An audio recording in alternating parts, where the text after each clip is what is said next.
Nungguin si moderator mana?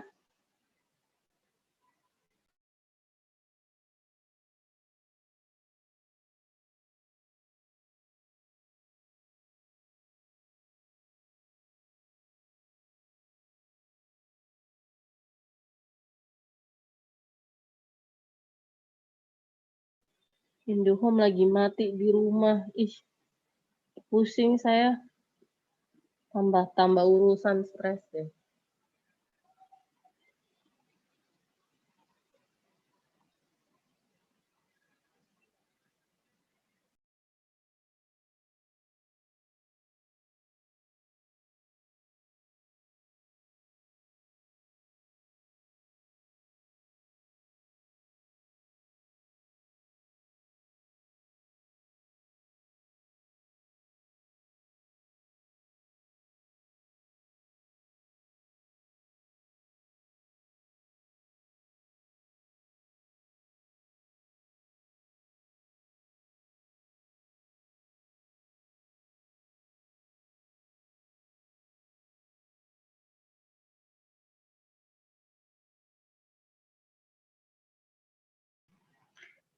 Ibu,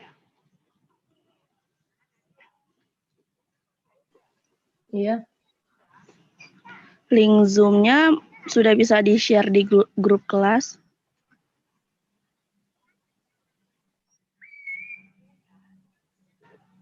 nanti banyak yang masuk. Saya lagi nyari pembicaranya, jangan sampai pembicaranya malah nggak bisa masuk.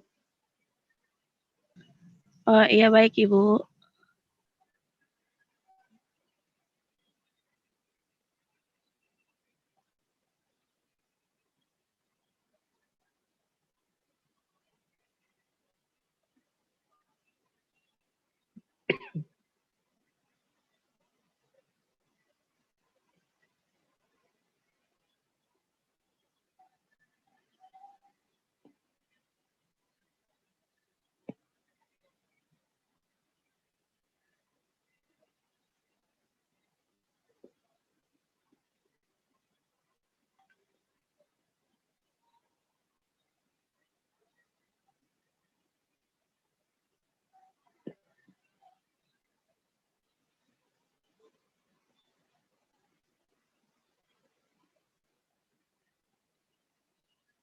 Suaranya kok nggak keluar ya?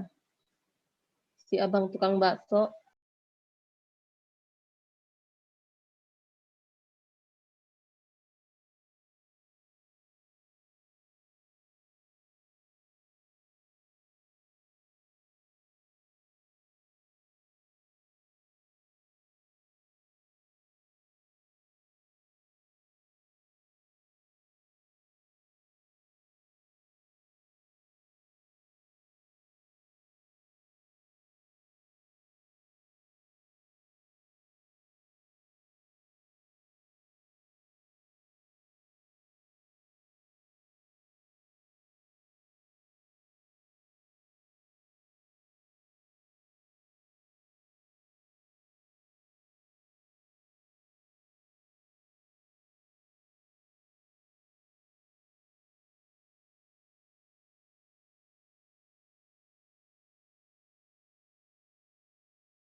Tapi minta pakai kol, tidak pakai saus, tidak pakai sambal, tapi minta pakai kol.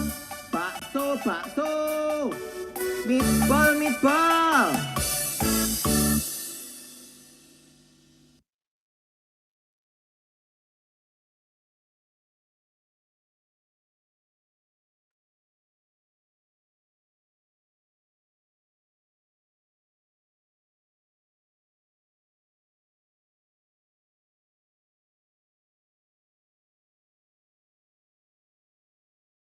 Do you have an aquarium? Well, so do we. In fact, we have hundreds of aquariums. I own a fish store. I've got a whole building with fish rooms filled with aquariums. I've got an 800-gallon aquarium, and all I Hi, do is Roger. aquariums. I travel the world. How are you? The coolest fish, fish farms, fish in the wild, experts, all of that. Back to the YouTube channel, and you. Hi.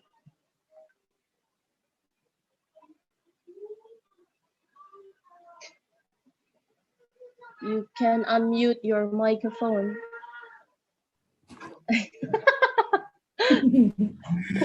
Dr. Pupung, Hi. nice to see you. Nice to see you too. It's been a long time. Time, very, very long time. 5 years. Yeah. 5 years. Yeah. How is everyone?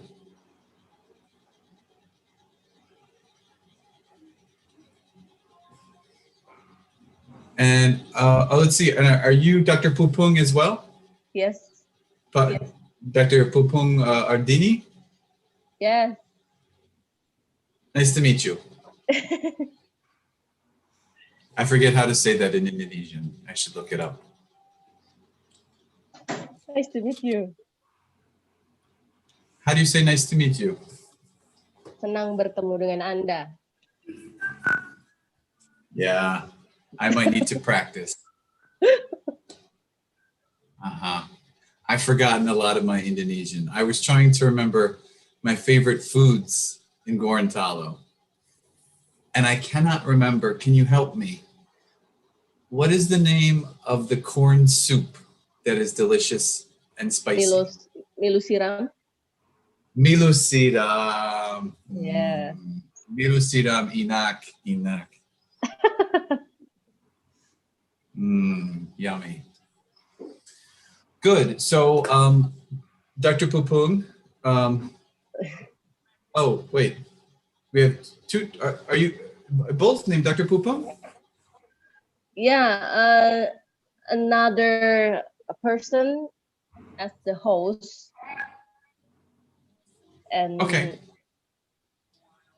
I'm No problem. with my account also. So there are two accounts of my name. That's fine. That's fine. I was just going to say I prepared some slides.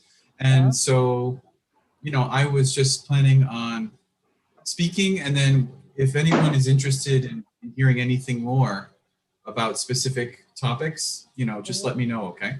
Okay. So feel free, Pupung, feel free to interrupt me, okay? Okay. Good. Actually, someone else will be the moderator. Okay. Good. I like your background, your drawing. This is Megumi's drawing. Do you remember Megumi, my daughter? Miracle, yes? Yes. And she's now 7 years old. She's 7? Yeah. Wow. How is your husband doing? Fine. And now Good. she's in school. Uh-huh. Oh, good. Good. Because now he's scheduled to work from office. So he's going to school. Pupung, the last time I talked to you, I thought you went to Java, didn't you? Yeah. Study. And you were, and then you came back to UNG. Is that right? Yeah. Yeah. Okay. So, wow. Okay. And how long were you in Java? It's been 3 years. And were you in Jakarta? I don't remember. Yeah, in Jakarta. Okay. Good. Yeah. Yeah. Time flies, doesn't it? Yeah. Time flies.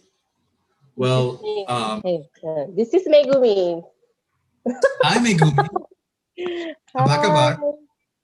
Baik. Megumi, do you remember me? No. Ingat, Yeah. ingat. Yeah, Because she was a baby. I know. I know. Yep. Um, well, I was going to mention to you, Megumi was the one who you sent a video, a happy birthday video to my Aunt Trudy, didn't you? Yeah. With Megumi, yes? Yes. And she loved it. She thought it was the cutest little thing. Yeah. And my aunt, it's funny, my aunt's house, I told you my Aunt Trudy, she passed away, right? Yeah. Yeah, in Very, in very, November. very shocked and sad. Yeah. Very Because- sad. Yeah. She's like my auntie. My own I know. auntie. Yeah.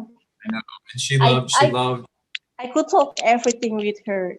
She always ask about what I'm doing now and my hobbies and also my children. Yeah, she just loved talking with you.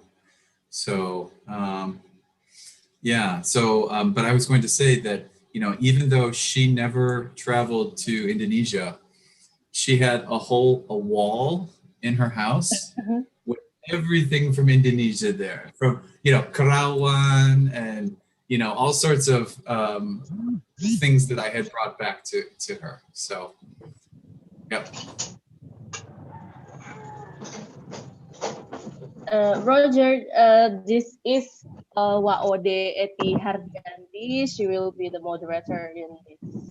Halo, Hello. how are you? Apa kabar? Great. Baik. Apa kabar? Alhamdulillah. That's good. Is it snowing in Ohio or are you in Ohio? Or I am in Ohio. Do you want to see the snow? yeah, sure, if you don't mind. Let me see if I can do this. Okay, so here's my snow.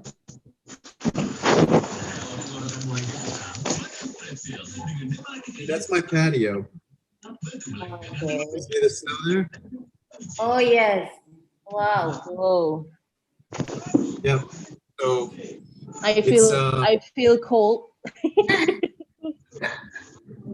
tomorrow is a holiday, and we don't have school, and so I'm actually thinking, the pandemic should not be in all closed spaces. So I'm actually Today is still Valentine in Ohio because it's still 14 so February. we have lots of cases. Oh, Valentine's Day. Yeah. Happy Today is Valentine's Day. Thank you. Happy Valentine's Day to you too. And it's morning there, right? Pagi, yeah? Yeah. Yes. Yeah. Almost Yeah. 8 a.m. Yeah. Uh-huh. So you are in tomorrow. Yes. The day after tomorrow. Yeah, that's amazing. It's amazing. Yep. Today is Valentine's Day, but not many people doing things special because of the pandemic. So Yeah. but I'm thinking tomorrow I might go skiing. Wow. Nice. Yeah. I need a break. I think I've been stuck here working too much. So yeah. Happy holiday. Thank you. Yeah. You as well. Was Valentine's Day? Did you all do anything for Valentine's Day?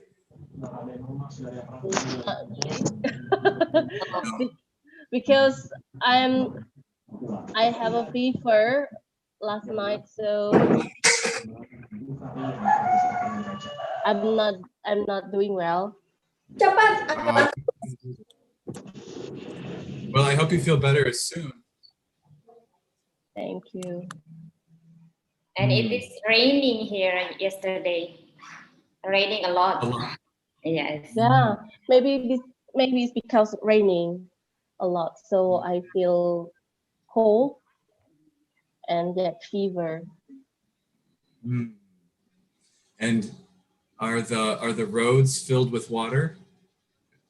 or no? No. Okay, that's good. That's good. The rain is not like cat and dog. It's not raining. Good. Not raining. Yeah. Oh, but I wanted to ask you. So Sulawesi, there was an earthquake like a month ago. Yes. In Mamuju. South, right? Yeah. Yeah. No. Did you West of Sulawesi. west of Sulawesi? Did you all feel it? And float in Manado in North Sulawesi. Wow. So did you feel the earthquake?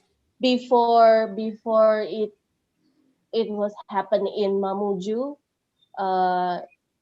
we feel the earthquake also in Gorontalo, but not too big, but it's still, Scary. shake. Yeah. Oh, scary. And scary. Yeah. Yeah. Yeah. Wow. But no damage, right? No. That's good. That's good.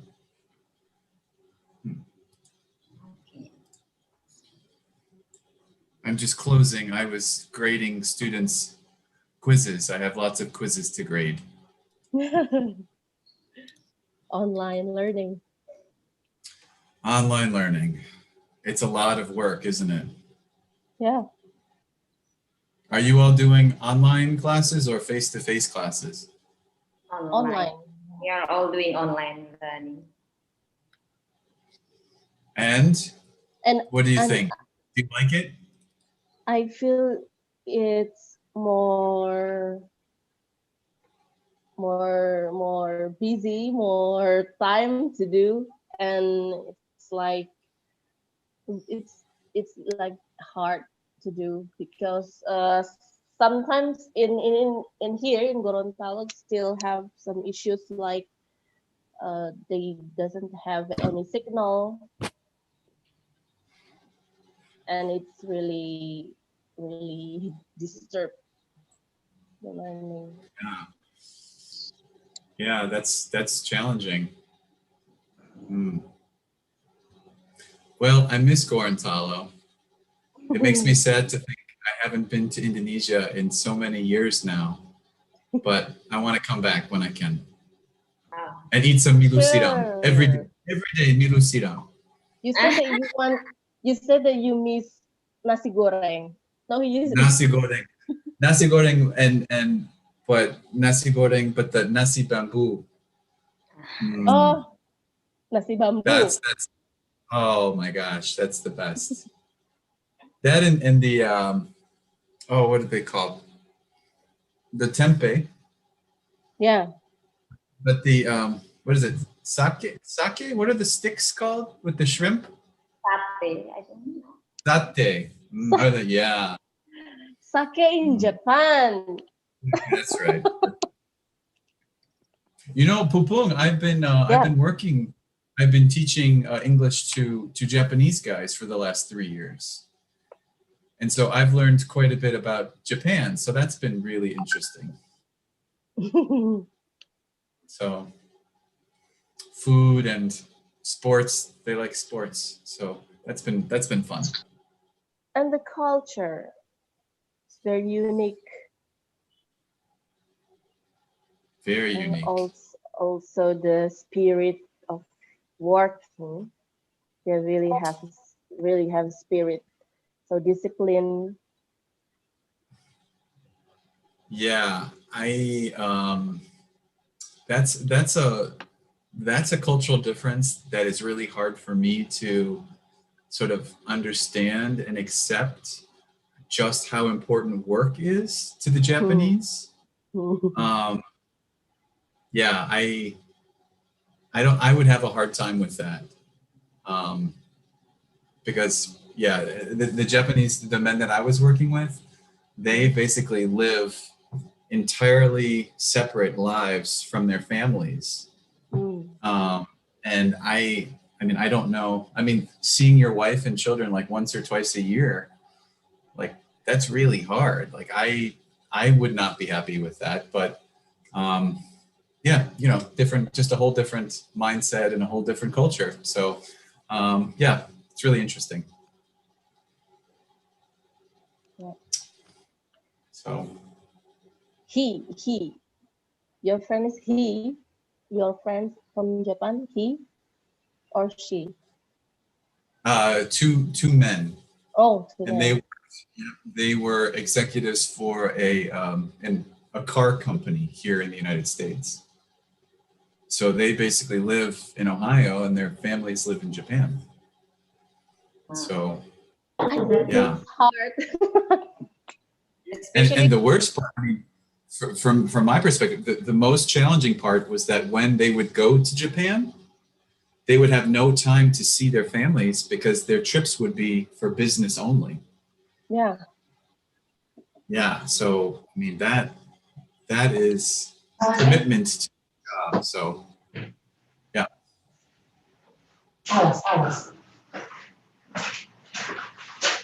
Eti, our head of department.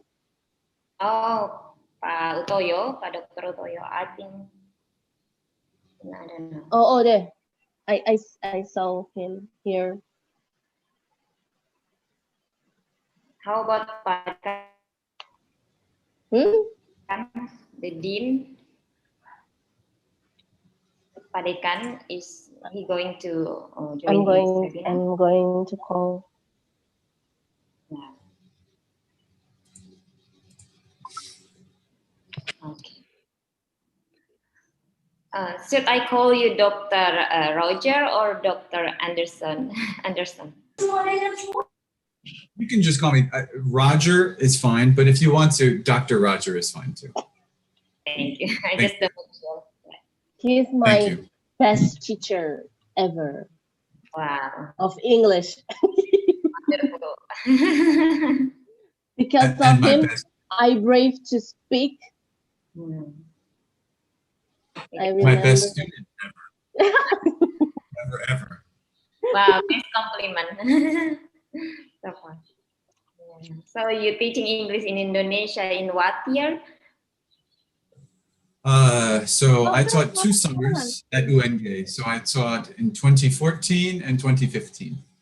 Oh, I see. 14 and 15. So it's Yeah, like, and I have not come back since, which is really sad. yeah. So it's about 6 years ago. Yeah. Yeah, I was working, I mean, as I hope you have will tell you. Sorry?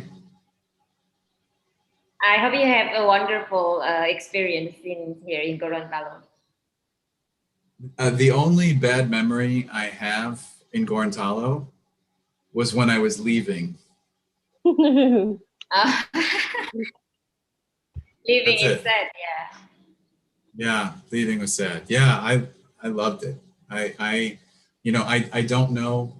The only place I've been to in Indonesia is Gorontalo, and Oh. and it was fantastic. I have so many good friends in Gorontalo, and I loved it. So I do hope to come back sometime Yeah, hopefully when this pandemic is finished. all people pray for that. Like they want this pandemic to end soon. Because it's almost a year here in Indonesia because it started on March and it's already February the next year. Yeah.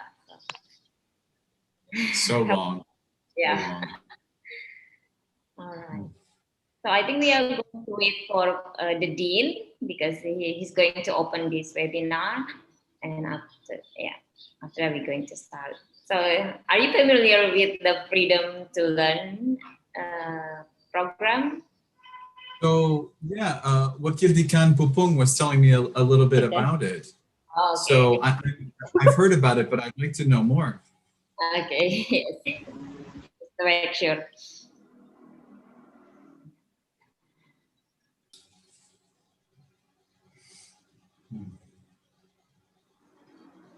Gak diangkat teleponnya. Should we just start, Bu? Yeah, because it's 8 o'clock. Past. Yeah. Not on the dot. How Pak Dekan maybe will join us later atau gimana Bu? Atau Utoyo yang mau buka? Utoyo dulu kasih sambutan. Nanti kalau ini saya aja yang buka. Oh, okay. Okay, I think we are going to start because it's already right. Yeah. Okay. Well, Assalamualaikum warahmatullahi wabarakatuh. Waalaikumsalam warahmatullahi wabarakatuh. And good morning. Waalaikumsalam warahmatullahi And a very warm welcome to our honorable guest, Dr. Roger Anderson, a lecturer of the Department of International and Cultures, Central State University, USA. Thank you for your time, Dr. Roger. And first, I would like to introduce myself. My name is Wodeti Hardianti. I'm one of the lecturers from Early Childhood Education Program, and I would be your host and moderator for today's event.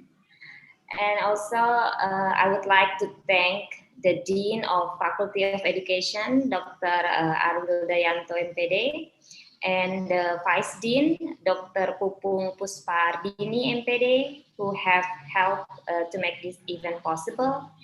And also the Head of Early Childhood Education Program, Dr. Setio Utoyo, MPD, who already joined us in this webinar.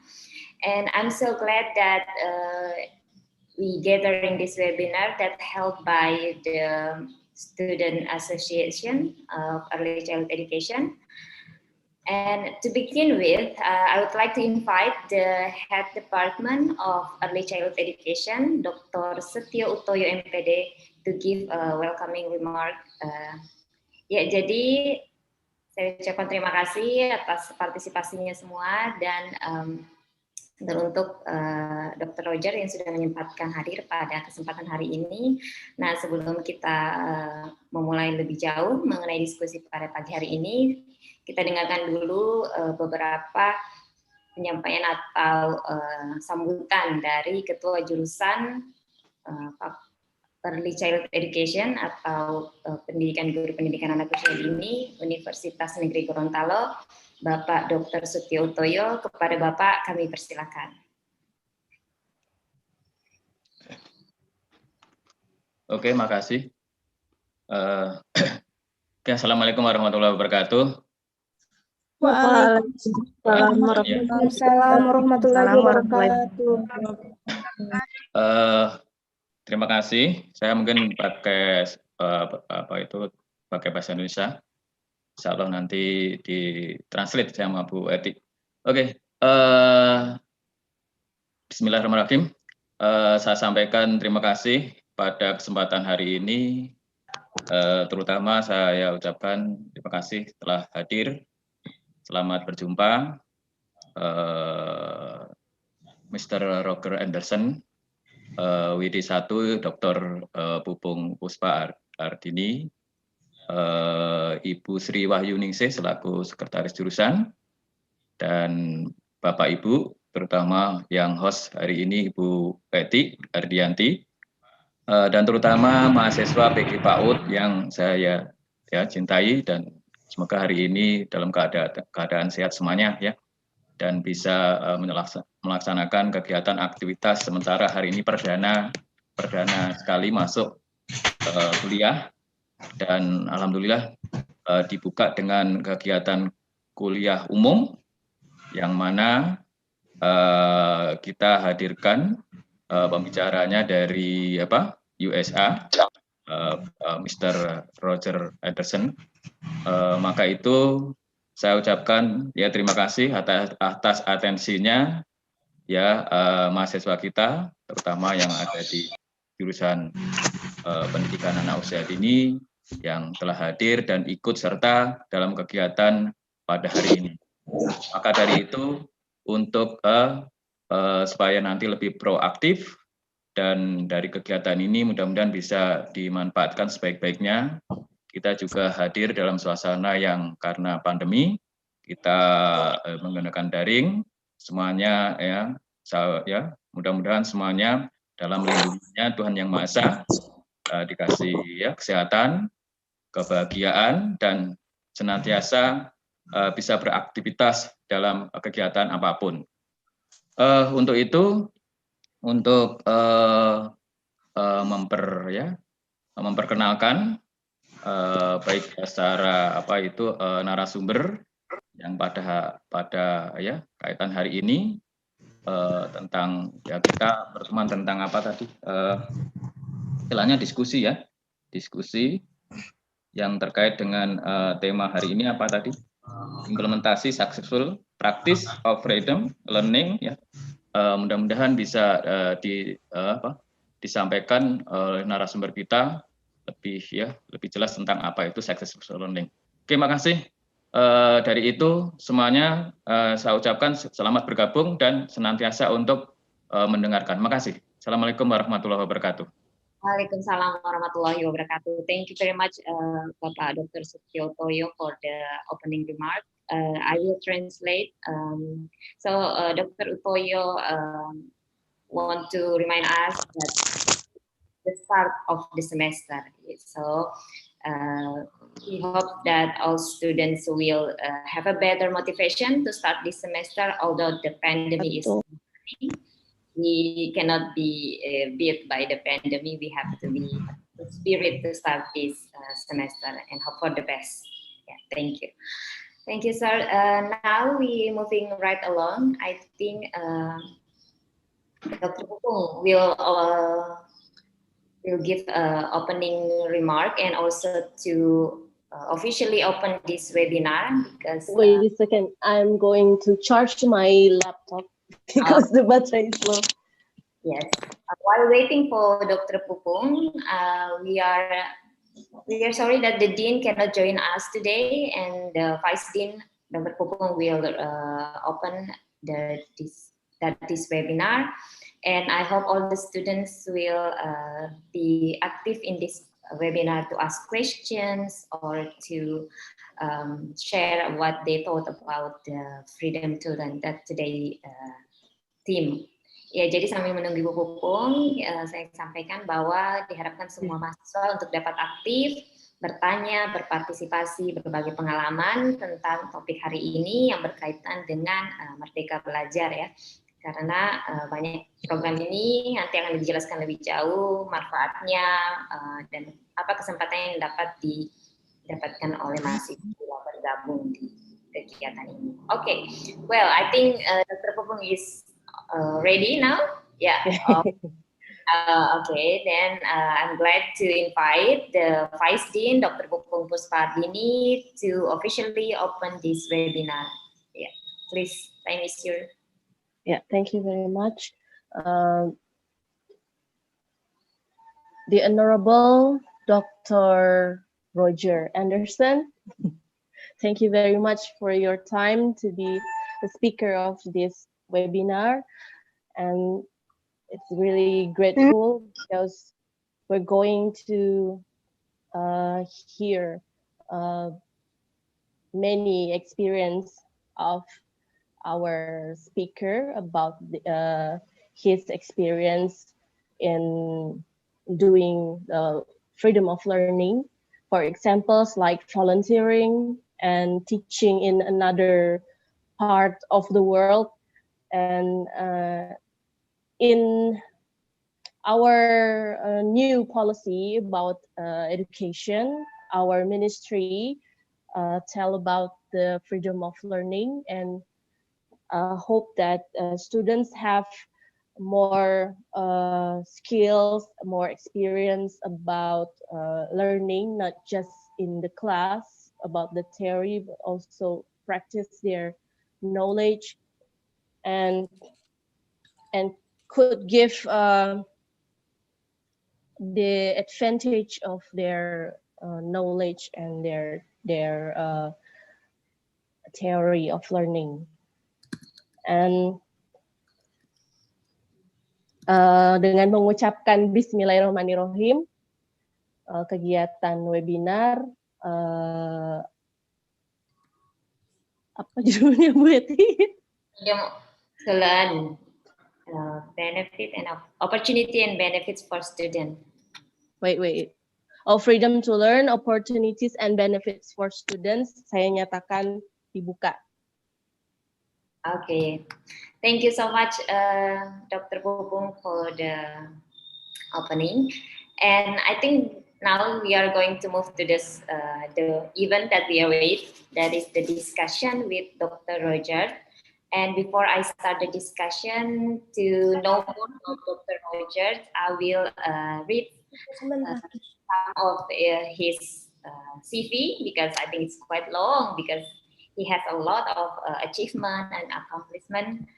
So Dr. Rogers gained his Doctor of Philosophy in Education from Ohio State University in 2020. And then he did his master twice, I think, in 2015 and 2009. And Dr. Rogers has some teaching positions, and the current one is as assistant professor in international languages and culture, French and Arabic, of Department of Humanity, College of Humanity, Central State University in Wilberforce, Ohio. And also,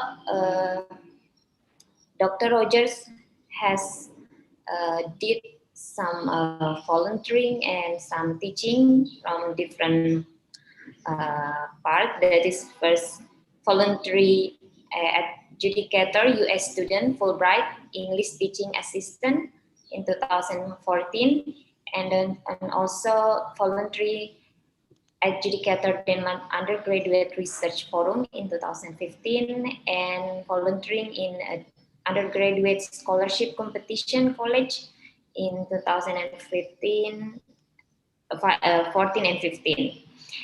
And yeah, I think for the awards and recognition, Dr. Rogers as outstanding graduate and professional students from Ohio State University in 2019, and Editor Choice Award, Journal of International Students in Higher Education in 2018. And I think a lot, I cannot read every achievement, but it's really outstanding. Okay, without further ado, I would like to invite Dr. Roger to start to deliver his speech and to start this discussion. Okay, Dr. Roger, are you ready with the? Hello, Yes, Dr. I Roger. am ready. Yes. Okay, now time is yours, sir. Thank you. Okay, thank you very much for these wonderful introductions. Thank you for the kind invitation, Wakilikan Pupung. And I just wanted to mention, we were talking earlier, I miss Gorontalo. I love Gorontalo, and I hope to come back as soon as I can. Should I go ahead and share my screen? Yes, please. Okay, so let's see. Do you see my PowerPoint? Yeah. Process. Oh, yeah. All good. Okay, excellent. So what I was going to talk to you about, and I'm actually curious, please let me know if you are more interested in hearing about interdisciplinarity or volunteerism or both. I want this to be thought-provoking and interesting for you. So I have prepared some slides on both of these topics, but if you're interested in sort of hearing about my educational trajectory, so the degrees and the programs that I studied and how those programs allowed me to study different aspects, different disciplines, I can talk about that. Or I could talk about serving as a volunteer, or I could do both. So do you all have a preference? What you're most interested in? I think both is fine. Yes. Okay, great. Yeah, so I'll speak, and then I do, want to hear what questions you have, because I would love to know, you know, what you're interested in and how you are thinking about these two topics. Okay. So I'm going to go ahead and. Before you start, I would like to, maybe in the middle of you, I will translate for the audience, for the students. Yeah, maybe after some, yeah. Thank you. Okay, so after each slide or no? Maybe like 15 minutes and I will translate. After 15 minutes you explain, I will translate. Yeah. Okay, perfect, great. Okay, so yes, so I thought I could just share with you. So this is just from my CV, but I just wanted to share with you.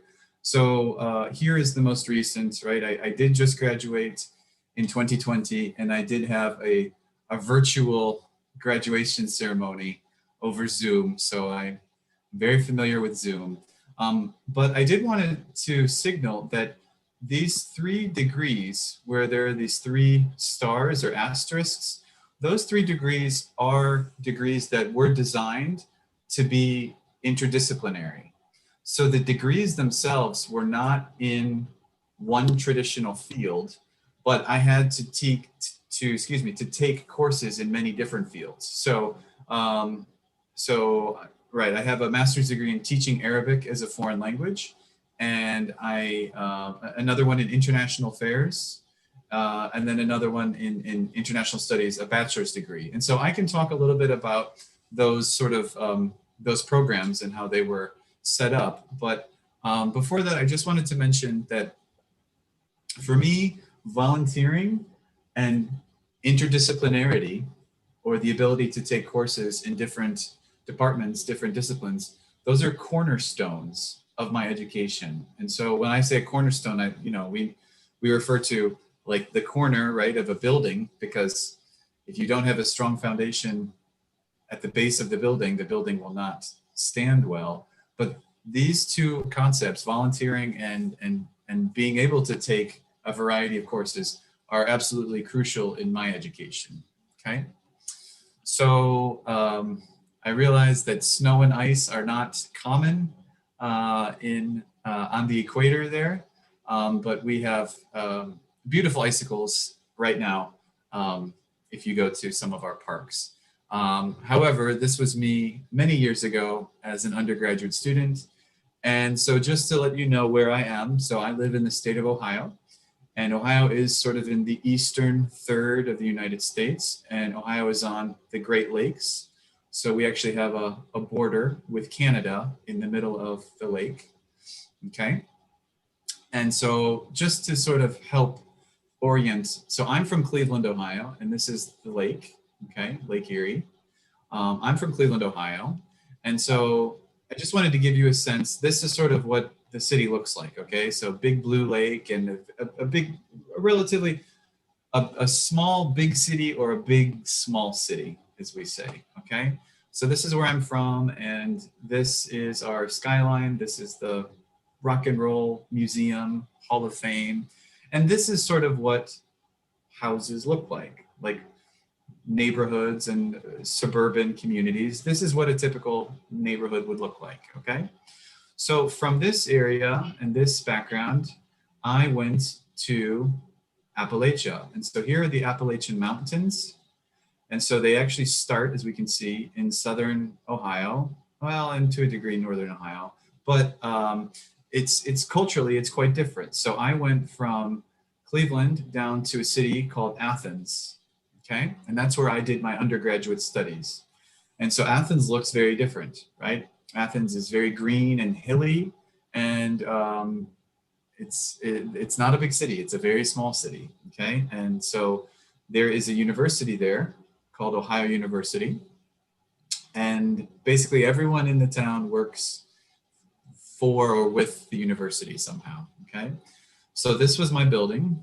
This is the language building where I spent most of my 4 years.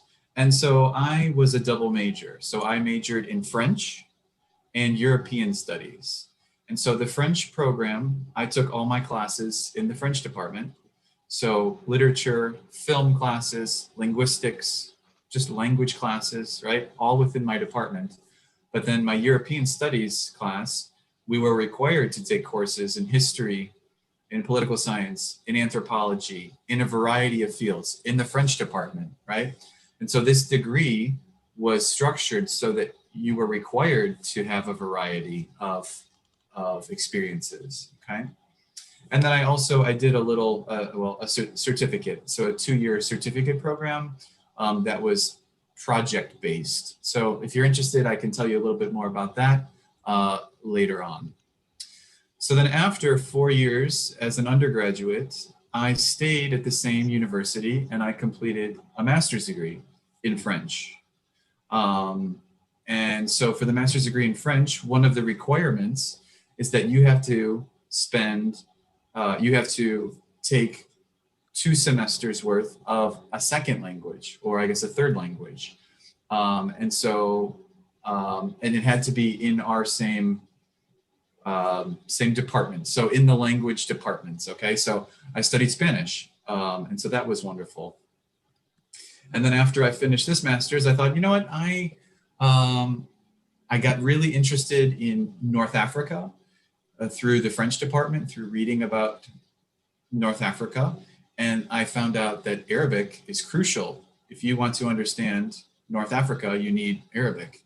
And so I started studying Arabic as well. And then I decided, you know, I'm going to do another master's degree at the same institution in African studies. And so again, that let me take classes. We had a requirement to study an African language. And so they considered Arabic to be an African language. And of course it is, as well as it's spoken in lots of places. And then I took, you know, a variety of courses on religion, courses in literature, courses in political science, and courses sort of an economic or development course. So again, this program was designed to be very interdisciplinary, okay? So far, so good? Yep, yeah. Okay, great. So then after that, and I'm sort of skipping around a little bit. Well, I'm not giving you all the whole thing, but the next important thing would be in the same, so from the city, I moved to a village in the same area.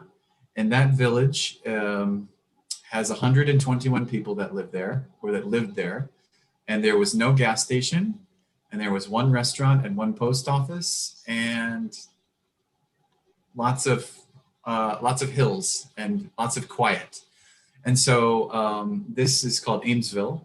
And so it is famous for its flooding, because every year it floods. And I don't know if you can see on the restaurant, but there are 2 lines on the restaurant, and that's where the water level was. This was a horrible flood maybe 30 years ago, and this was a bad flood maybe 20 years ago. And so this program, so behind the restaurant is this building, and that was my apartment. I lived above the pizza shop.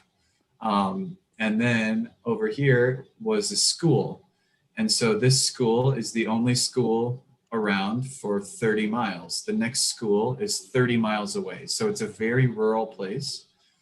And I did this through a program called AmeriCorps.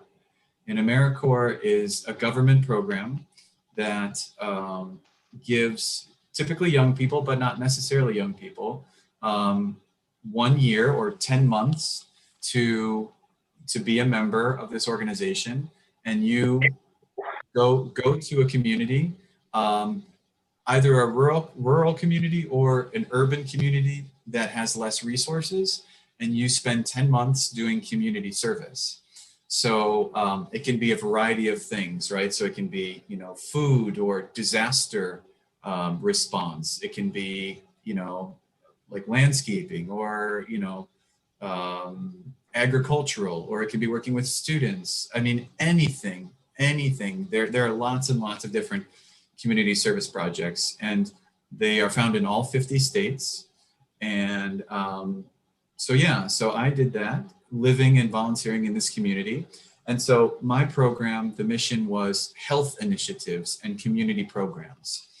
So I basically worked as a school nurse So when students got sick, they came to me and then I helped take care of them. Even though I had no background in the medical field or as a nurse, that's what I did. And so I did many, many things that year. It was probably the most intense year of my life. But I worked in the farmer's market collecting produce, fruits, and vegetables that the farmers donated to me. And then we would store them and give them to organizations that fed people who were hungry in the area. I did a program after school called Pool Partners, where we took children with special needs. So disabilities is sort of an older term. I think it's still probably used, but children with special needs, we took them to the pool so they could, develop their body and their skills that way. I also did an after-school club for boys. And then we did lots of education about tobacco and how harmful tobacco use is. Then we did bus driver screenings. So every bus driver had to have their health and their vision and their mind checked. And so we did that. Another big problem in this area in particular is lice. And lice are little bugs in your hair. And so if you get lice, you have to be sent home. And so you miss school. And so me and my team of like 12 volunteers, we checked the heads of every child in that county twice in 1 year for lice. So I feel like an expert about that. And then just a variety of trainings. So between the trainings and the service and all these different activities, in 10 months, you must complete 1,500 hours of community service. And so do you get paid for this? Well, you get a stipend. So you get basically enough money to pay for your rent and for your food, and that's about it. So it's not, you don't make any money, but typically people don't like lose money. You don't go into debt serving this 1 year. The nice thing though is that if you do complete this, and I'd say 90% of people do complete this, because some people maybe don't for whatever reason, you get an education award. So it was money that you could use towards graduate school or towards student debt or whatever, okay? So that was nice. So yeah, that was sort of my big experience volunteering. And even, my background was in international things, and it was not really I was not focused on health initiatives. It was still a fantastic experience where I felt like I did a lot of good for people, but also I just learned a ton. And I met and lived with people that I never would have lived with or met or become friends with living in the big city in Cleveland versus living in the small village in Appalachia. So then, did you want to stop and translate a bit or no? Yeah, I think I will start. Okay. Please.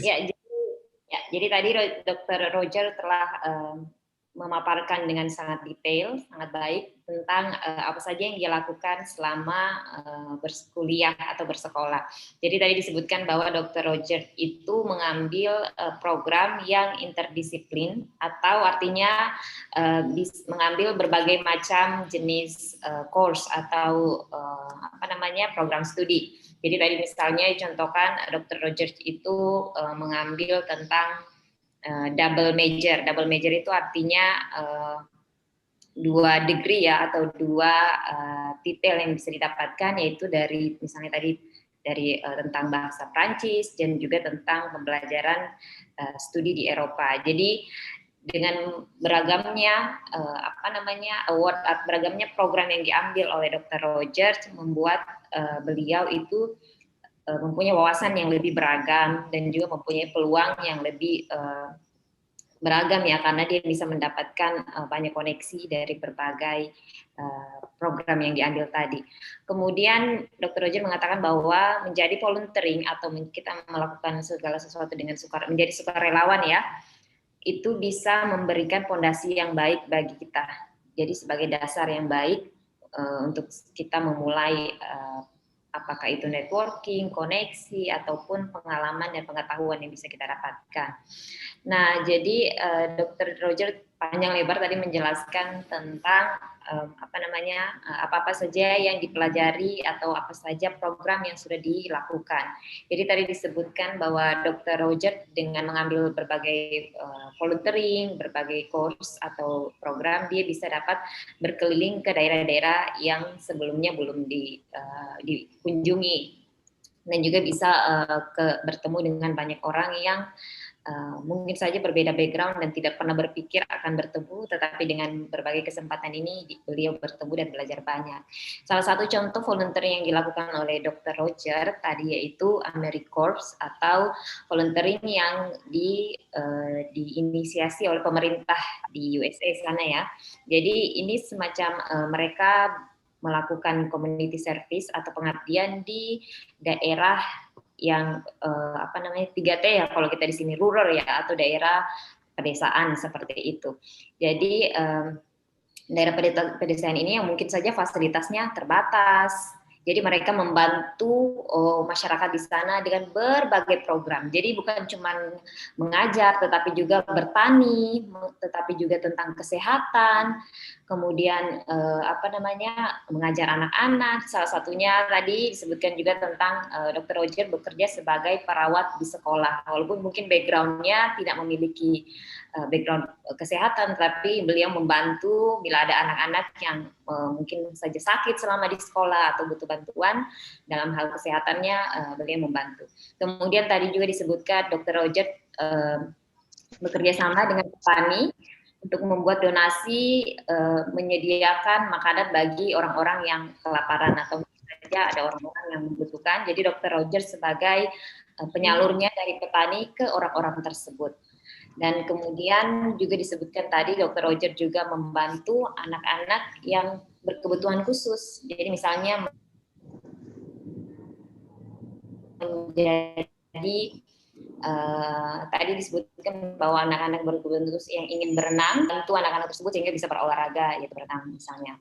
Dan satu yang menarik tadi tentang Dr. Roger menjelaskan bahwa selain kegiatan-kegiatan yang disebutkan tadi, Dr. Roger juga satu program yaitu mengecek bila ada murid yang memiliki kutu di kepalanya. Jadi hal ini mungkin hal yang urgent ya di luar negeri, karena kalau mereka setelah setahun itu 2 kali dicek, jika ada anak yang memiliki kutu di kepalanya akan dikembalikan atau diminta pulang dulu dan diobati, karena ini bisa menular dan bisa sangat mempengaruhi proses pembelajaran bagi anak-anak di sekolah.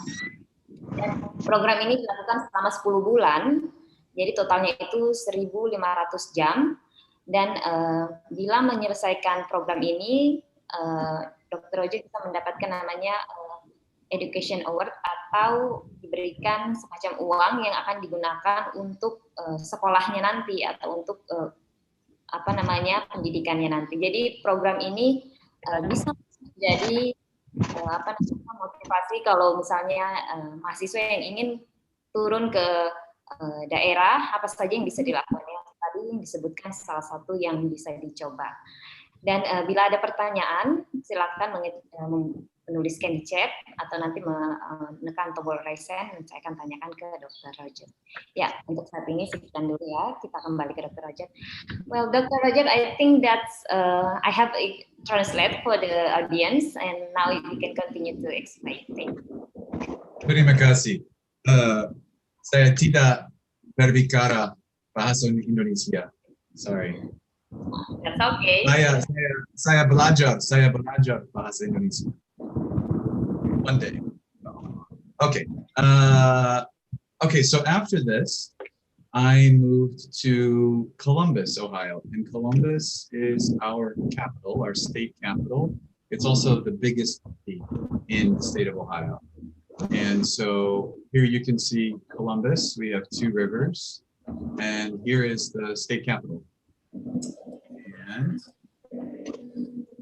so I lived in a very nice area, lots of nice areas in Columbus. And sort of this is gives you a sense of what it looks like, right? Very, very different than Athens. Athens is nice. I love Athens. It's just a very different experience, okay? And so also, why did I move to Columbus? To attend The Ohio State University. And OSU, as we say, is one of the nation's biggest campuses, biggest universities as far as the number of students. So undergraduate and graduate students, there are about 60 or 65,000 students. And of course, the most well-known thing about our university is our football team. Football is like a religion in Columbus and in the state of Ohio. People go crazy for football. So, and I always like to remind people in Ohio know this, but everyone else in the United States, they do not know. Everyone knows Ohio State University. Nobody knows Ohio University. And everyone thinks they're the same thing, and they're not the same thing. So I'm glad that you all understand that they're not the same thing. Okay, so I went after spending 7-8 years in Appalachia. I moved to Columbus and I pursued my PhD. And yes, it did take me 7 years. Yeah, so I did just graduate, and I'm very happy. And it's weird, the first time in my life to not be a student, which is good. Good and bad, but good. But I'm still learning. Anyway, so yeah, I have a PhD in education. And so my department was the Department of Teaching and Learning. And so most of my classes were focused in this department, but I was able to take other classes. So I took a course in anthropology on research methods. I took 2 courses which were weird because they were about language acquisition, but they were not taught in these languages. They were just taught by, for example, a professor of French who is an expert in language acquisition. So I had to go and join that department, or I had to take a class in that department to take her class. So one class on second language acquisition, a class on translation in the German department. I don't know any German. Linguistics, so another department. And then I also got to take some classes just for fun, just for one credit, you know, very simple classes, yoga and like a boxing class. So those are my courses. And then of course I was also teaching to support my studies. So in 7 years, I taught 34 classes, and I taught just under 500 students in English as a second language to international students, French and Arabic. And I was fortunate enough to get to go to UNG, and that was wonderful. And so at Ohio State, I had many Indonesian friends, because we have a strong connection, and lots of Indonesian students would come to my university. So Yanti was my office mate, and Vinda was a friend of mine, and Umar was in my department, and lots of Indonesians, and even my boss, Ivan, is an Indonesian guy from Surabaya. So I got to learn all about Indonesia, and I got to go, and I loved it.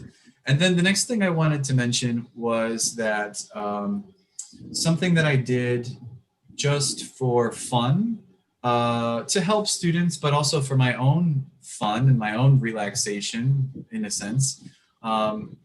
I'm sure, you know, your professors all know that when you are a graduate student, you don't make a lot of money. And so going on vacations is not something that is easy.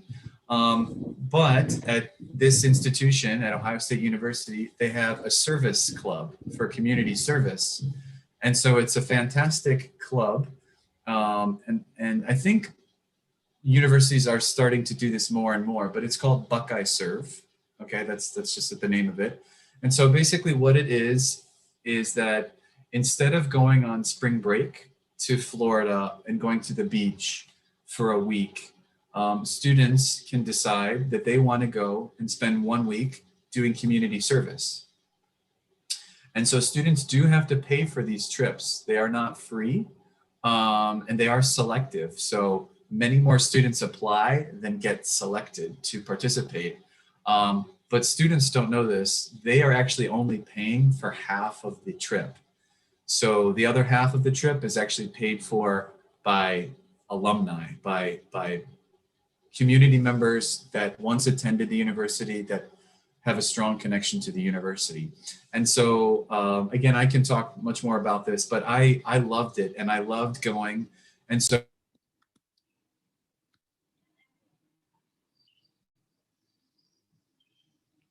I think you are muted.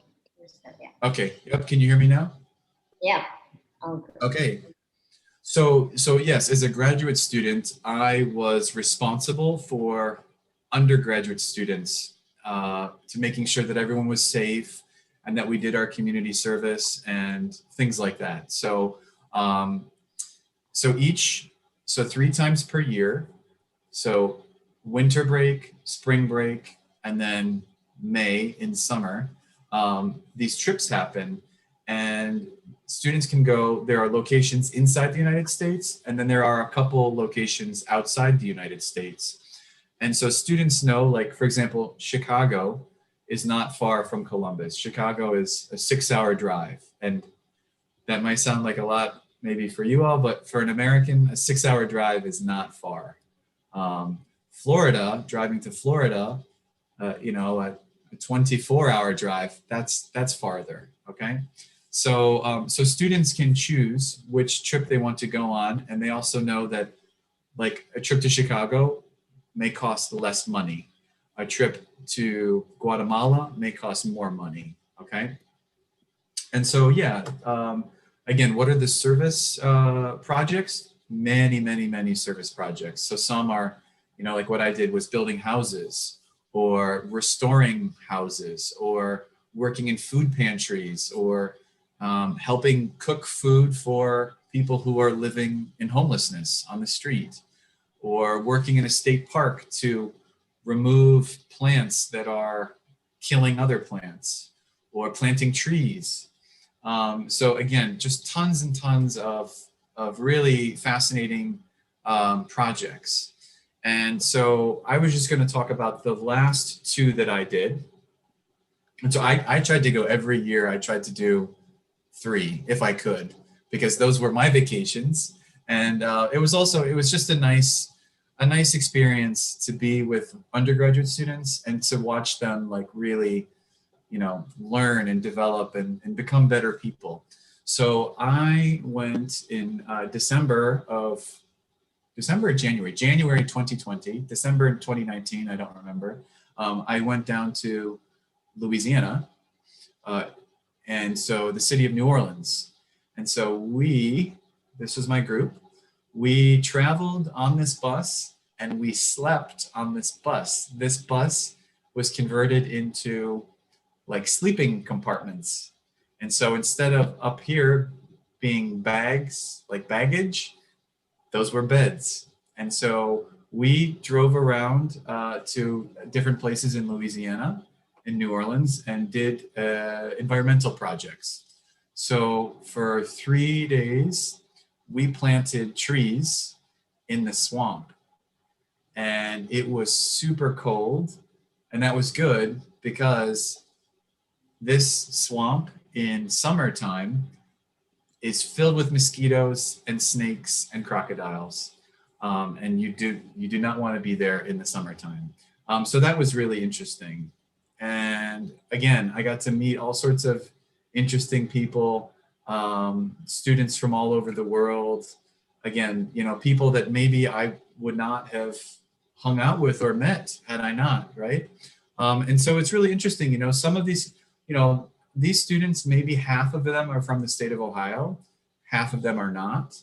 And even within the state of Ohio, Ohio is very diverse. And so a lot of these students do not know about other parts of the state. So it's really interesting when you get students together and they spend every hour of the day together, doing community service. And so I'm a big supporter of this, and I hope to start something similar at my university, my new university that I'm at now. And for example, then, you know, we would make time for cultural events. And so this is a man who makes these fantastic outfits, right? In New Orleans. New Orleans has a really fascinating culture. And so actually coming up will be a big holiday called Mardi Gras. And so men will wear these costumes and walk up and down the parades. And so he makes these, and the ones he did not make, his father made. And just a fascinating culture. He selected 2 of these and sold them to a museum in Paris for over $1 million. So, yeah, fascinating stuff. And so then the other trip that I was going to mention was that in March, actually. So when the pandemic arrived and changed the world, I was not in the United States. I was with a group of students during spring break, and we were in Guatemala. So again, here's New Orleans, but we flew down to Guatemala to build houses. And I love this trip. And I actually did this trip 5 times with 5 different groups of students, and stayed with the same family, the same Guatemalan family who I consider like my family. And yeah, so this was my last group. And so again, you know, we see what we do, and I can, again, if you're interested, I can tell you more about this, but 12 Americans come, and then we work with this family. So they have to have, I think, 2 people that work with us, but they will ultimately live in the house that we build. And these are the masons. So these are the expert house builders. And so, you know, I don't know how to build a house, but these guys do. And so they tell us what to do. And so basically we are providing the free labor. And so, yeah, it was a wonderful, wonderful experience. And particularly, like, here was the mother, and this baby apparently was not happy. But these families are very grateful because there is a housing crisis in Guatemala. There are not enough houses, and people, there are very poor people who live in houses. I mean, some of them, you know, well, anyway, I'm sure that you all, I mean, have maybe are familiar with some of these issues, but again, like having a cement floor versus a dirt floor, it makes a big difference on people's lives as far as the health of their children and whatnot. So again, a fantastic experience. I loved it. And again, you get students that would never be friends otherwise. And now randomly they come together and, you know, have this incredible experience. And yeah, and so it was just a great opportunity. And then we got emails every single day saying, oh, there's a pandemic, and oh, the United States might close their borders, and oh, you might not be let back in the country. And I thought, what? And then, you know, Roger gets all these phone calls from parents saying, you need to come back. And anyway, so it was something. But again, we stayed with this family, and they're wonderful, and they prepared meals for us. And again, leaving a place is very sad. But also, I just was going to point out too, again, a very diverse crowd. That is probably one of my favorite things about being at a big university, is that we have many students from all over the world. We would have students from 90 or 100 different countries at my university. And so, yeah, again, we learned all sorts of different cultures. So we had people in this trip who were from Iraq and from Syria and from Taiwan and from all over. And so, again, we had the opportunity to have sort of a cultural experience because we were there for Easter, which is an important Christian holiday. And so they have this very old tradition where there's a big parade that comes down, but people make these beautiful designs with flowers in the streets. and then the parade comes and walks right over it, and you see your work destroyed. But it's such it's such an important cultural tradition. And this was our homestay mother, a Guatemalan woman, and she just designed this idea, had this idea, and prepared this. And it was funny because tourists would come and take pictures of us, who are also tourists, but we were making this, this design as if we were locals. I was also going to say too that this holiday is a Christian holiday. And I had Muslim students on my trip, and some of them were saying, well, I don't know that I feel comfortable doing this. This is not really my religion. But they didn't have to participate. But, for us being in a foreign country, staying in someone's home, who treated us like her children, it was such an honor to sort of be a part of this, that, everyone joined in, and everyone just had a really interesting and wonderful experience with that. So, so I can keep going. Should I pause and let you do your wonderful translations, Dr. Wadodi? Oke, thank you, Dr. Rogers. Well, jadi saya akan melanjutkan translate tentang apa yang telah dibagikan oleh Dr. Roger. Jadi tadi disebutkan bahwa, jadi tadi Dr. Roger menyinggung tentang bagaimana dia mengambil berbagai mata kuliah dari program yang berbeda. Ini seperti ini ya Bu, program Merdeka Belajar ya Bu Pupung. Jadi misalnya kalian berkuliah di jurusan PAUD, tapi bisa mengambil misalnya mata kuliah French atau mungkin mata kuliah yang lain di prodi yang lain dalam satu fakultas ataupun di luar fakultas. Jadi ini seperti yang sedang diterapkan. Nah, jadi dia banyak bertemu dengan orang-orang yang mungkin kalau dia tetap mungkin kalau cuma mengambil program di mata kuliahnya tidak akan bertemu, tapi karena mengambil lintas disiplin jadi banyak bertemu dengan beberapa orang. Kemudian tadi disebutkan juga bahwa volunteering itu bukan cuman untuk jadi Roger juga melakukan volunteering for fun atau volunteering yang selain mengabdi ke masyarakat, tetapi bisa juga diartikan sebagai jalan-jalannya ya Bu ya, di mana bisa pergi ke dalam negeri ataupun di luar negeri. Jadi seperti tadi yang dicontohkan, Roger meng-apply atau mendaftar volunteering yang didanai oleh kampus sebagian. Jadi dia misalnya melakukan kegiatan seperti ini, membangun rumah atau memasak untuk orang-orang yang homeless ya, atau yang tidak memiliki tempat tinggal. Juga misalnya melakukan kegiatan seperti menebang kayu-kayu atau pohon yang mungkin saja berbahaya bagi masyarakat, jadi ditebang sebelum ada bahaya yang ditimbulkan.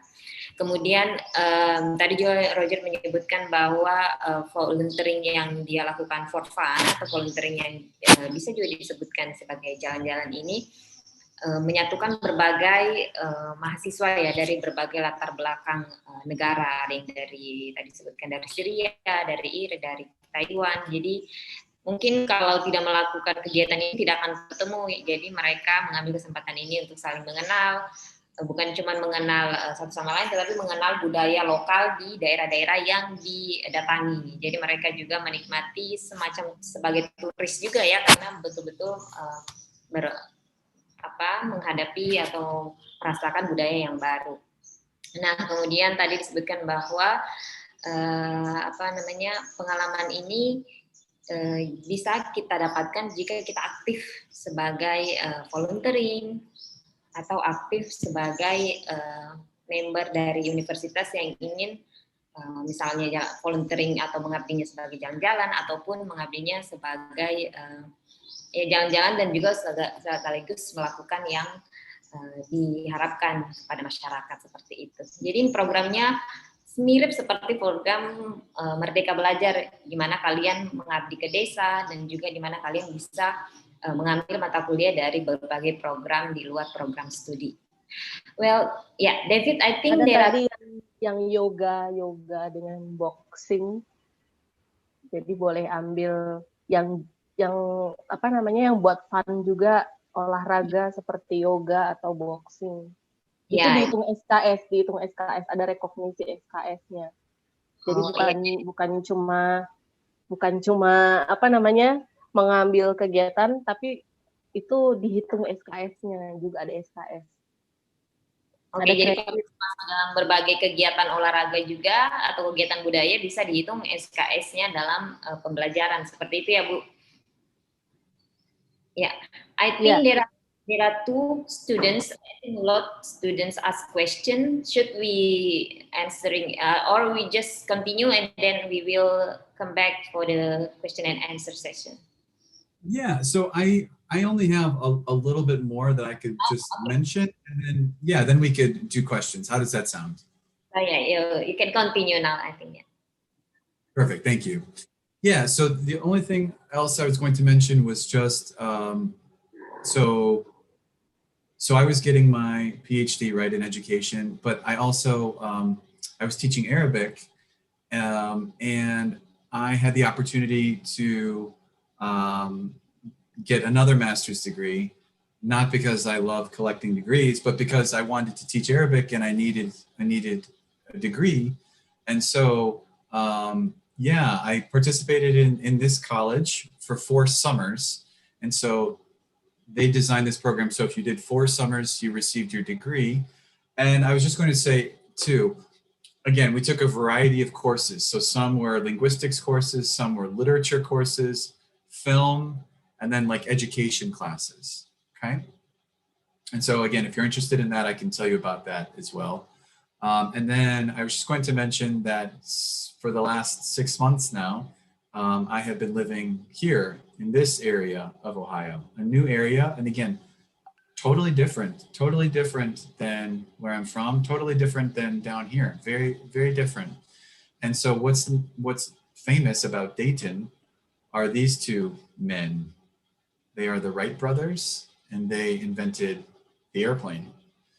And so we also have in our city is the world's largest airplane museum. And so there are all sorts of important planes. And there are 1, 2, 3, 4 of these buildings, and it's free and it's open 7 days a week, and anyone can go and come see all the planes. And so this is in the city of Dayton. And then my university now is called Central State University. And it looks like this, and it is not in a city. It is surrounded, well, by farms. And what's interesting about my university is that it is what we call an HBCU. That means Historically Black College and University. And so again, if you're interested in this, I can tell you more about this, but basically what that means is that all of my students are African Americans or Black. So I have lots of students actually from the Caribbean, from the Bahamas, who are Black students, who are my students. And so currently, teaching French and Arabic and global studies, but we are creating a new major that is an interdisciplinary major. And that is new for this university, and particularly for union workers. I can tell you about that. And hopefully, I hope to start a service club and an international studies club. And I'm trying to have a study abroad program begin as well. So I'm hoping to sort of bring all these things together at my new institution. And then I was just going to sort of conclude with just some thoughts. So having the ability to take classes in different departments, for me, it allowed me to study multiple languages, to learn about the diversity of fields, the diversity of people. And for me, it's really, my interest. I have interest in lots of different things. And so it let me do that. And then as far as volunteering, yeah, I think there is something to, reading about something in a book versus living it and experiencing it. It is different. I will never forget those experiences. I will never forget coming to Gorontalo, right? Versus reading about Indonesia. It's not the same, right? You have to eat that nangka, and then you will know that Indonesia has wonderful durian. No, I don't. Yeah, and then also, you know, just becoming more empathetic to other people, more sensitive to other people, and humble. So again, these are how sort of I think it's been, these two concepts have been really important in my education. And so that's everything that I was just going to share with you. And if you have specific questions, I would be happy to try and answer them. Thank you. Oke, thank you Dr. Roger. Jadi tadi penjelasan sedikit bahwa Dr. Roger mengatakan bahwa setiap pengalamannya saat melakukan volunteering itu menjadi pengalaman yang berharga, di mana beliau memahami atau mendapatkan pengalaman seperti menjadi lebih empati kepada orang lain, menjadi lebih rendah hati, dan menjadi lebih berpengalaman. Artinya seperti dicontohkan bahwa saat kita pergi ke suatu tempat langsung akan lebih jauh, sangat jauh berbeda dengan saat kita hanya membaca tentang daerah tersebut melalui buku ataupun melalui internet. Dengan seperti berada misalnya di Gorontalo sendiri, itu menjadi pengalaman paling berharga bagi Dr. Roger. Ya, baik. Jadi sekarang kita akan melanjutkan pada sesi tanya jawab, dan di sini saya sudah lihat ada beberapa mahasiswa yang telah mengajukan pertanyaan. And Ibu Pupung juga ada pertanyaan. I also have a question. Yeah, I will start from Ibu Pupung questions to Roger. Yeah. Please, Bu Pupung, you want to ask your question to Roger? Maybe for students first. No, Ibu Pupung, I'm curious to hear the question. Yes, Ibu. Please. Okay. Okay. I would like to listen. I'm interested about the project-based learning that you said about project-based learning, and what kind of project-based learning? Yeah, so I could talk about that for a long time. How we can implementation the project-based learning, because there's some point. It's like a contract with a ministry that lecturer must do project-based learning or case study in their lecture.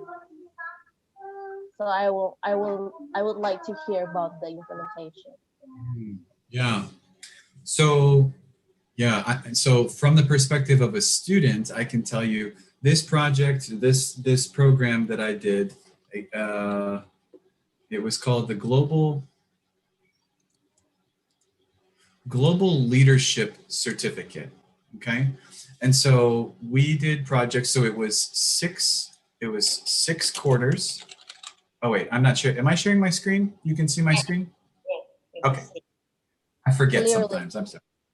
Okay. So yeah, it was 6 quarters. So that's like 2, 1, 2, 3. That's like 4 semesters. Now they're on semesters. And so every quarter we had a different project. And so the projects were oftentimes with an external entity. So there's a major company in the area, and it's called Procter & Gamble, for example, and they make everything. But we had, we had one project where we had to do market research for a project, for a product that they were hoping to sell. And so they wanted us to say, okay, we are looking to sell, a shampoo in Mexico. Do some research for us on what types of shampoos or what aspects of shampoos do Mexicans like, okay? Something like that. So another project we did, and then that final project, we presented our findings to the company itself. Another one was about the Embassy of Poland. So the country of Poland, they wanted to know how can Poland, the country, attract more Americans there? And so we did some research, and then we presented our research to the Embassy of Poland. So yeah, for this, it was really about, again, sort of getting outside the classroom and having sort of real world experience. Now, did the Embassy of Poland take our information and implement it? I don't know, but at least we students, we felt like we were making a real impact, that, you know, we were being heard by staff of these companies. So that's sort of the project-based program in a nutshell. Does that make sense? Yes. Yes. Great. Well, it's like you ask students to be creative and to think about problem solving. What is they should come with the solution and something like that. Yeah. Exactly. Okay, I will just try to summarize for the audience. Jadi tadi Ibu Wadek atau Ibu Pupung bertanya tentang jenis project-based learning yang bisa diimplementasikan kepada mahasiswa. Nah, jawaban dari Roger mengatakan bahwa jadi project-based learning ini di tempat dia itu berbasis misalnya studi case study atau studi kasus ya. Jadi nanti bisa dilakukan selama 4 semester dan tiap semester itu mungkin kasusnya akan berbeda-beda tergantung dari project-nya atau idenya. Salah satu contoh misalnya tadi disebutkan bahwa bagaimana kalau misalnya murid diminta untuk meneliti tentang misalnya ingin menjual suatu produk ke negara lain, misalnya di Meksiko, misalnya mau menjual produk sampo misalnya ya. Nah nanti mahasiswa diminta untuk meresearch atau mencari apa sih yang disukai dari konsumen di misalnya di Meksiko, dan kemudian hasil research-nya itu dipresentasikan kepada pihak-pihak terkait misalnya. Salah satu contohnya lagi case study-nya atau studi kasusnya, misalnya pemerintah Polandia ingin menarik lebih banyak turis dari Amerika, dan kemudian mahasiswa diminta untuk melihat misalnya apa sih yang harus dilakukan oleh pemerintah Polandia untuk meningkatkan jumlah turis ke Amerika ke sana. Jadi hasilnya itu kemudian dipresentasikan ke embassy atau di kementerian di kedutaan dari Polandia. Apakah rekomendasi itu akan diterima atau tidak?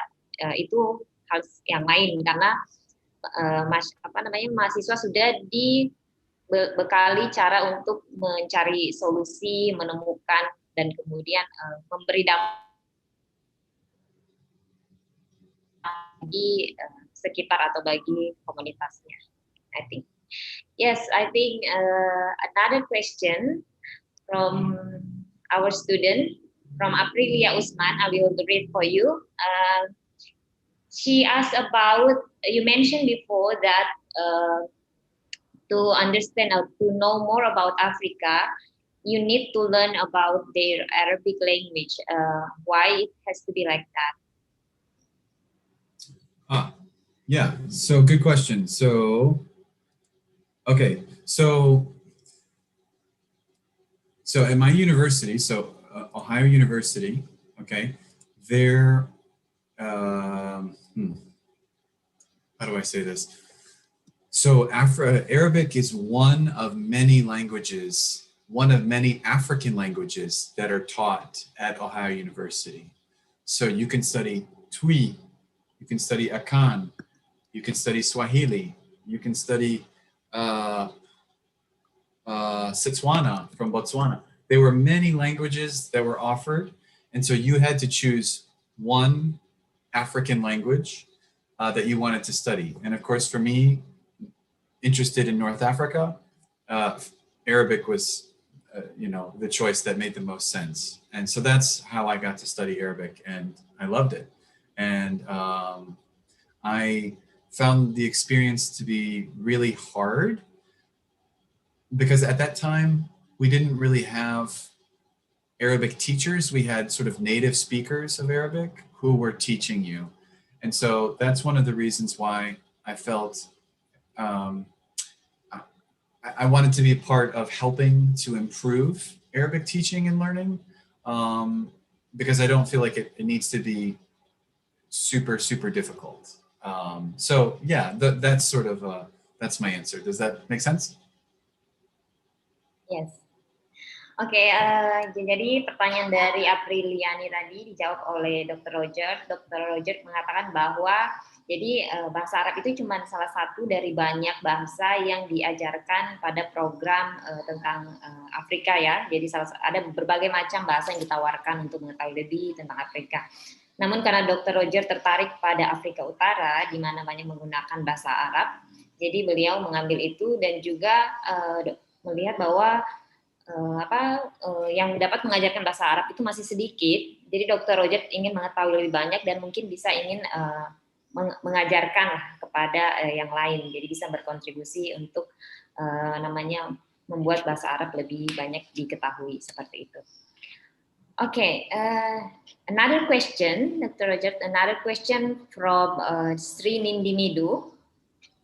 She asked about. You mentioned that you did plenty of voluntary works in rural place. We call it maybe in village here.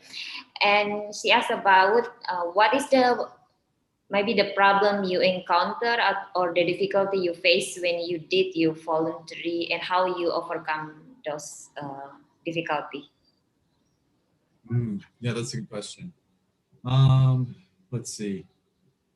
The difficulty. Well, let me find Amesville.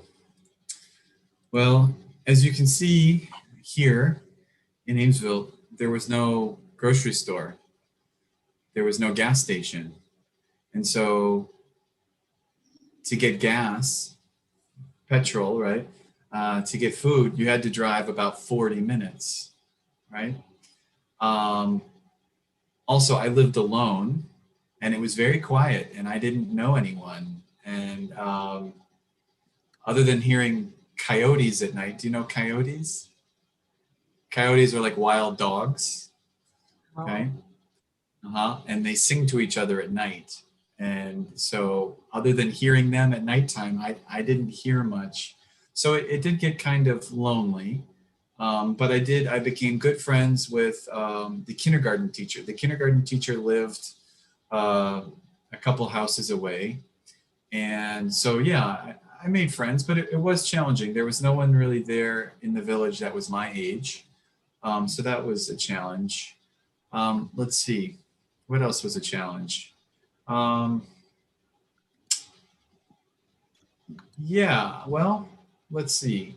It was, again, it was a new experience. So in the school, so I was working primarily in the school, we had students all the way from pre-K through 8th grade. So that's like ages what? That's like ages 3 and 4-year-olds until 8, what are you, like 13 or 13 years old, 14 years old in one school. And so that was interesting. And sometimes you would have problems, right? Sometimes young kids and the older kids together would cause problems. But yeah, overall, it was a really nice experience. Actually, the biggest challenge I'll tell you was this. I've never been sicker than I was in that year, because this is one thing I didn't know, but now that I have friends who are nurses, particularly school nurses, the children come and bring their germs, right, and their sickness to the nurse, and then the nurse just gets sick. And so I think, again, my understanding is that after years of being a school nurses are tough. They have bodies that can handle, these things. But for me, every time a student got sick and I had to take care of the student, I got sick. And so that was the biggest challenge. And so, yeah, lots of napping, lots of tea, lots of orange juice. But that was probably the hardest part of that year. Yeah. Okay. Ya, jadi tadi sudah dijawab ya Nindi. Jadi jawaban dari Dr. Roger bahwa masalah atau hal-hal yang sulit dihadapi saat volunteering itu pertama saat misalnya fasilitas sangat terbatas, tidak ada misalnya tempat untuk mengisi bensin atau tempat untuk berbelanja harus jauh, harus berkendara jauh ya seperti itu. Jadi itu salah satu kesulitannya. Kemudian misalnya daerah itu sangat sepi, tidak ada teman yang seusia, atau mungkin di malam hari cuma mendengar suara-suara hewan karena begitu sepinya ya. Jadi tapi semua itu dipahami dengan sebagai pengalaman baru, dan itu membuat Roger berusaha untuk mencari teman lagi. Jadi misalnya di sini dia berteman dengan guru PAUD yang usianya mungkin tidak jauh, tidak sama. Dan juga hal yang mungkin paling dirasa sulit yaitu saat Roger sakit ya, karena dia kan di sini sebagai nurse, sebagai perawat di sekolah. Jadi kadang mengatasi anak-anak yang sakit, dia terpapar juga dengan sakit dari anak tersebut. Namun semua bisa dilewati dan Roger is still healthy and doing great. Jadi itu semua pengalaman yang sangat berharga bagi beliau. Okay. One more thing that I remember. I'm sorry. Another challenge was this. So flooding is bad in the springtime, but when it snows, when it snowed in this, okay, where I'm from in Cleveland, let me just show you. Here in Cleveland, we have the lake and we have cold air from Canada. We have a lot of snow. That is normal, okay? But down here, snow is not normal. You don't get a lot of snow. And so when you do have a lot of snow, you have to wait till it melts, okay? In Cleveland, you clean the snow, right? Cars, trucks clean the snow, and so the roads are always clean. Down here, many of the roads are not paved. They're sand or stone roads. And so I remember it snowed, and we did not have school for 12 straight days. 12 days, and also 12 days, you could not drive on this road because it was filled with snow. So for 12 days, I did not leave my apartment, and the pizza shop was closed downstairs, and so I kind of ran out of food, and yeah, that was not fun, but I got through it. So anyway, village living in Ohio. Alright, ya jadi tadi ditambahkan lagi satu tentang kesulitan yang dihadapi, yaitu banjir seperti yang dilihat, dan juga salju yang terkadang harus ditunggu dulu hingga mencair. Jadi ada satu kesempatan di mana anak-anak di sekolah tersebut tidak bisa sekolah selama 12 hari karena snow atau saljunya. Jadi tidak ada yang bisa melewati jalan karena salju, dan tadi disebutkan bahwa Roger sampai kehabisan bahan makanan, bahkan hampir tidak bisa keluar dari tempatnya selama 12 hari, tetapi dia katakan semua bisa dilewati dan semua bisa dilalui. Jadi seperti itu ya. Alright, so how Bu Adek, we still give time for the participants or still have time? Yeah, if there's another question, yeah. Alright, ya, jadi yang ingin bertanya lagi silahkan. Yeah. Well, I think because this semester we are going to implement the voluntary. Yeah. Yeah. So many of our students, maybe they feel like quite insecure or maybe a little bit scared. What will they going to face, because they don't know. For example, in that place, they don't know anyone, and there's a program. Encouragement words that you want to give to our students who are going to do these voluntary things? There's a program from the ministry that about teaching in a rural area, and they must teaching there in elementary school for 4 months, and they will have like the program in US, they will get the tuition and also their what we call uang harian. no. Or the daily spending, I think. Yeah, for students. Like yeah, and also, sorry. A stipend, like a small salary. Yes, for like, I can't remember. Yes, and also they will get reduction in their credit semester, like their SKS, what we call that. Credit. credits. So it's good for them, but they are maybe because it's a new program. Some of them are quite maybe a little bit scared. But I think this is like what you mentioned, that it will be the most valuable experience they will get to help these vulnerable children in rural place. Because of pandemic, maybe they get less education than before. So that's why the program that you mentioned, a variety of programs, maybe they will apply that. Some of them maybe they will apply based on the place they are going. And yeah, for 4 months, I think they have to be, they have to plan what they are going to do, teaching in the school and also helping the community there. For example, like you mentioned about maybe growing some trees or something, something like that. Yeah. Well, I think that sounds wonderful. I understand why students would be intimidated or scared to do so. But I think that sounds fantastic. What advice would I give? Well, so I guess I would just try to learn as much as possible from the community members and be as helpful to them as I can. So I remember thinking, oh, I'm going to go to the school and I'm going to do this and I'm going to do that. Well, actually, the school, asked me, hey, could you do this after school program? I said, yeah, okay. And that was not something I wanted to do, but I did it. And then I enjoyed it.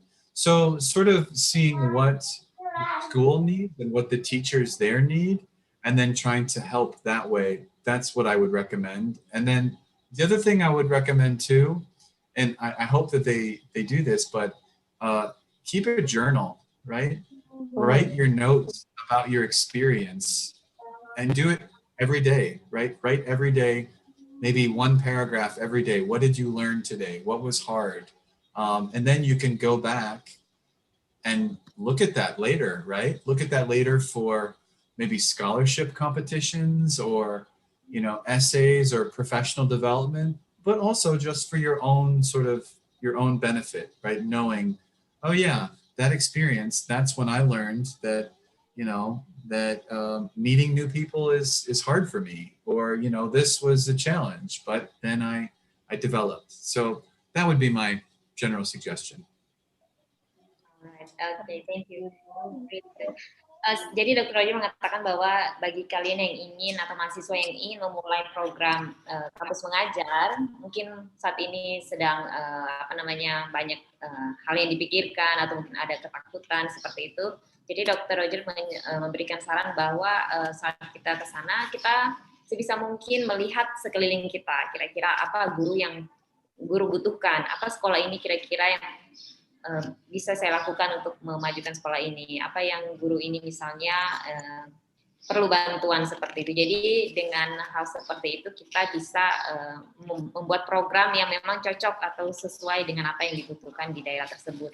Dan satu tips lagi bahwa mahasiswa bisa menulis diary, jadi menulis segala pengalamannya dalam diary, walaupun cuma satu paragraf setiap harinya. Jadi kita bisa tulis apa yang kita hadapi hari ini, apa yang saya rasakan, dan di kemudian hari mungkin saja apa yang kita tulis ini akan kita gunakan saat misalnya kita mau apply beasiswa atau kita mau menulis esai. Jadi ide-ide yang kita dapat saat di daerah kita mengabdi bisa kita gunakan untuk kebutuhan kita nantinya, untuk perkembangan atau untuk pertumbuhan kita sebagai manusia yang lebih baik, begitu ya. Right. Yeah. Well, Ibu Pupung, how about people in YouTube? Is there? I think the YouTube has a problem. I think there are questions there because some of the participants join live on our YouTube channel. Yeah. Ibu Eti. Yes. Maybe next time we apply for a short course or postdoctoral in Rogers University. Yeah, maybe you have program for lecture. You would Welcome. Please come. Would like to apply. Yeah. Absolutely, please. What is it? Selamat datang, yeah? Yes, maybe after the pandemic we're going to do that. Yeah, after pandemic, yeah. Because of Yeah. pandemic, everything will be postponed. And we do everything online. Even Yeah. teaching, That's volunteering, we do that online. So yeah, we have to be adapted, I think. Absolutely. Absolutely. All right. Great. Any other questions, or is that it? Yeah, I think from the Zoom chat, I think that's all the question that we got. And I would like to thank you very much, Roger, for your time. And maybe Dr. Pupung want to add something before we close this webinar? Thank you very much. Thank you very much for all the experience that you have shared with us. It's Sama-sama. very, it's very amazing stories, and we try to implement what you did about volunteering, about the project-based learning, and we start to implement that program, and we want every student have another skill, another experience, not just the original theory about their major, like that. Thank you so much. And Wonderful. Good luck. about Please keep me about up. about the it's really I'm really want to do some postdoctoral and I'm looking for the opportunities about to do the postdoctoral program and also the short course. Absolutely. Maybe another lecturer will get the opportunities to do the postdoctoral program and or also the short course, so they will have more experience to share to their students. Absolutely. That sounds wonderful. Great. Yeah. Well, have a good day there. Yeah. Good night in Ohio. Thank You you. really Yes. love your spirit and your compassion and commitment on doing volunteering work. I hope I can get more insight, not just for the student, but for myself individually. I hope to get. Thank you. That's very kind of you. And I enjoyed this very much. And it's so wonderful to reconnect with all my friends at UNK. Yes. Stay safe, Roger, and Take care. Maybe we will have another webinar or another conference, and I will invite you again. Please do. Love to have you. Please. Perfect. Yes. Okay. Masalama. Waalaikumsalam warahmatullahi wabarakatuh. Thank you very much, Dr. Happy Valentine's Day. Thank you. Ya. Ya, jadi sekian ya dari webinar dari Dr. Roger yang sudah berbagi pengalaman tentang volunteering yang dia lakukan, tentang program-program apa saja selama perkuliahan yang diambil. Sangat luar biasa ya, beliau sangat antusias untuk belajar dan mengabdi kepada masyarakat sekitar.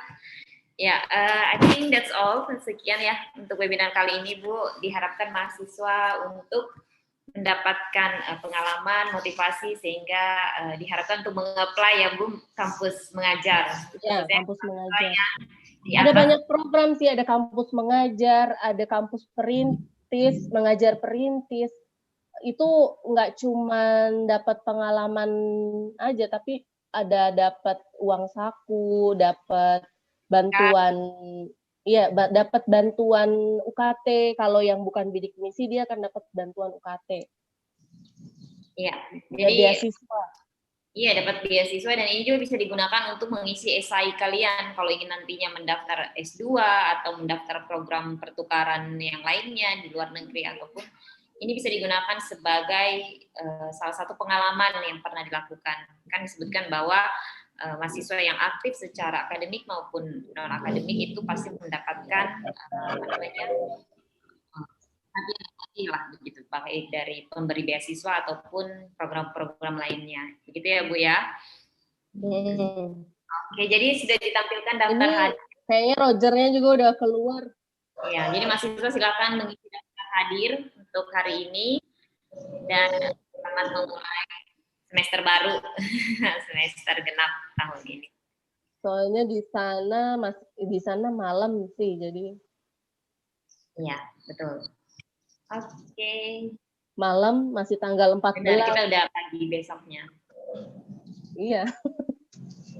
Ya.